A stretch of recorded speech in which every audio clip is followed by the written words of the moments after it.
This task carries on from the last, and 3 computers or virtual machines should be communicating as shown. In our example, we used a Linux server, a Windows 10 and a Windows 7 machine.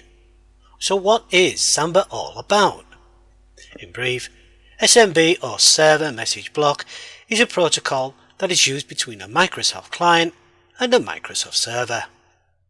When the client requires access to the shared resources on the server, it sends out an SMB request and the server responds with an SMB acknowledgement.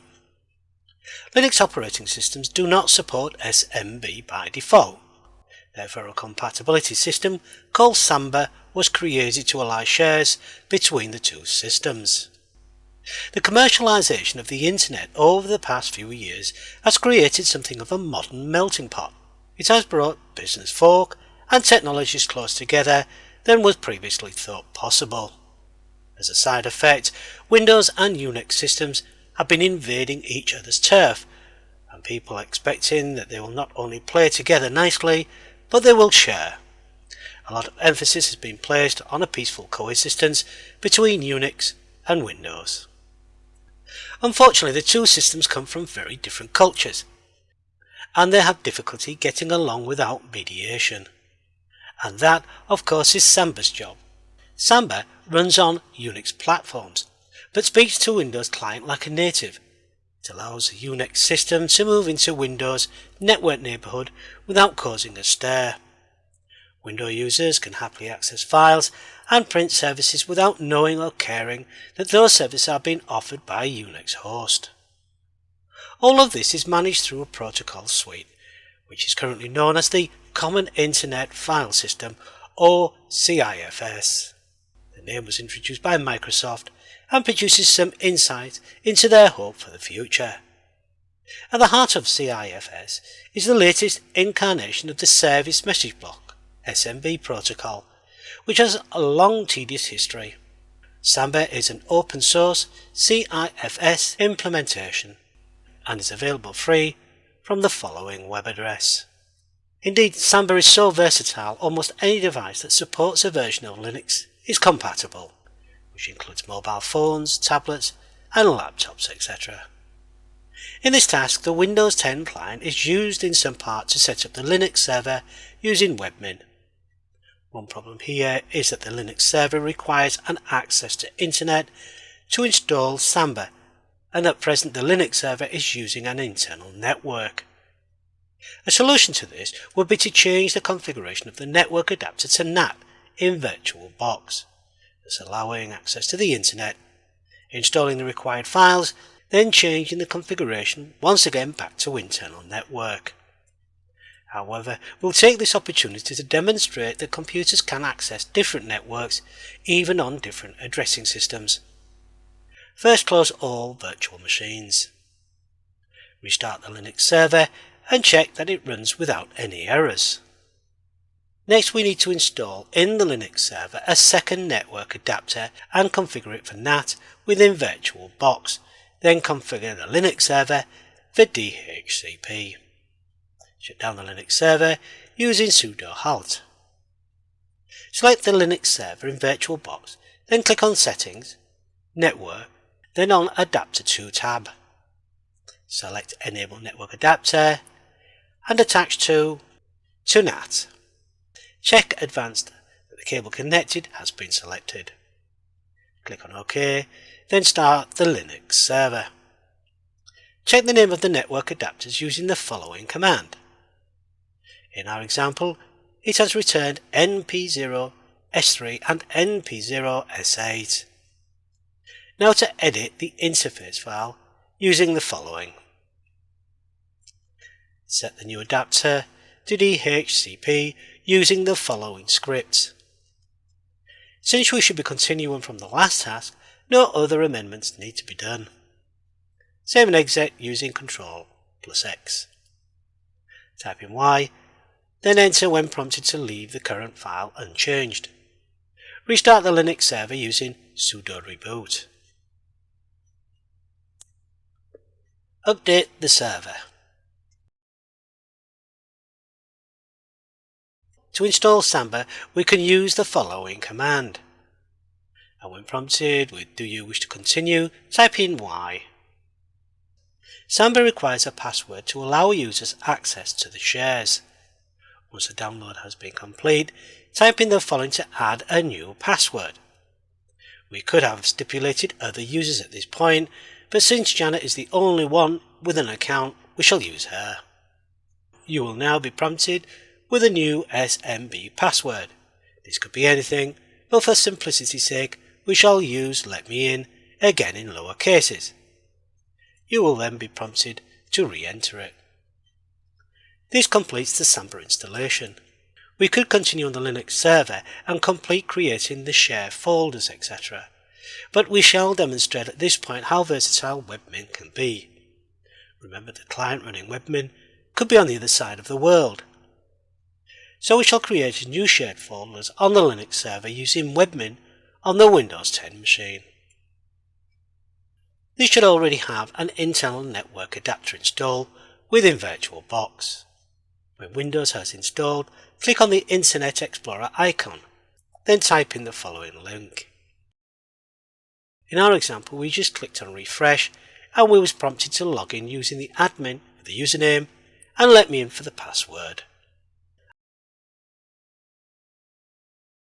After a few moments, when webmin appears, click on Others found in the left-hand menu, then on File Manager. Click on Create Directory icon. In the new directory name, type in Shared Folder Server. Notice there's no capitals. Remember that Linux is case sensitive. Click on Create. At this point, we have created a directory or folder on the Linux server remotely using webmin. If we check the ownership, it is root. This means the user that has permission to access directory is root or the admin of the Linux server. This user is in a group called root.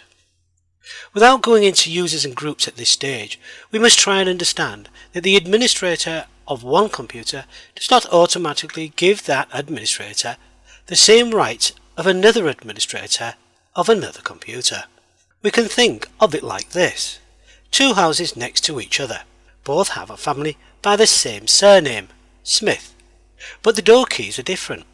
So if Mr. Smith from one house wishes to enter his next door neighbour's house, then he must borrow his next door neighbour's keys. Similar to our situation, just because the two administrators are called the same does not mean they both have the same rights on both computers. Again, to simplify things, we shall call the user Janet and the group name Janet. To do this, we click within the box to the left of the directory we created called Shared Folder Server and click on the icon called Shown or Change Ownership. In username, type Janet and in group name Janet. Once again, notice no capitals. Click on Change. This should have caused the user and the group name to change to Janet. Samba works on referring to a file to tell it the name of the directory or folder, where it can be found, who can access it, etc. And this can be found in a file called samba.conf. To configure the samba.conf file, we have to navigate to it by clicking on the directory etc. Click on Pages 2, scroll down, then click on the directory called Samba. Click on the pen icon to the right of the file called samba.conf, and this will allow you to edit the file. At the end of this script, type in the following. Share name. Tell Samba that the next part of the script, the name of the shared directory. Path equals / shared folder server. This is the location of the shared directory. Available is equal to yes, or we could hide this from all other users. Valid users equals Janet. This also could include other users if their accounts existed. Read only. No. In other words, the files within this directory can be read by any user. Browsable. Yes. So other users can browse through this network. Public. Yes. Others across the network can also see this directory. Writable? Yes. And the files found here can be changed and new files and directories be created. Scroll down to the end of the file and click on Save and Close. Now to restart Samba with the new conf file, click on the command shell found in the left-hand menu. In Execute command, type in the following. Then press Enter. After a few seconds, the Samba service should have restarted. Samba should now be ready to allow users to use the space we have allocated on the Linux server. To demonstrate this, we'll use the Windows client. In our example, we have chosen Windows 7. First, check that it has been configured in VirtualBox for internal adapter. Then start the machine.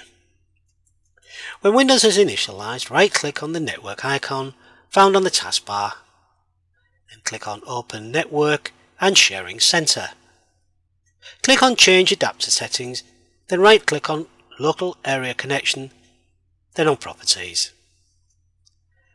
Double-click on IPv4, then change the IP address to 10.10.1.4 and the subnet mask to 255.0.0.0.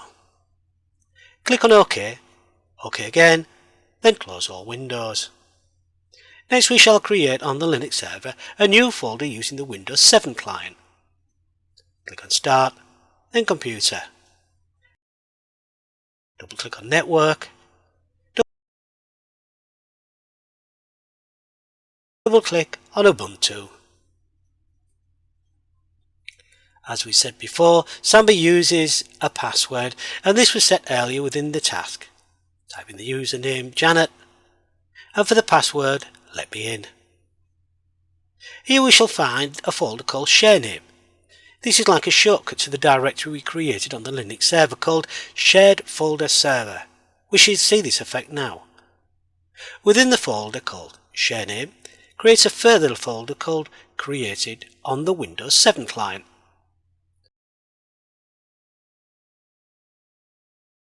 Change back to the client running webmin.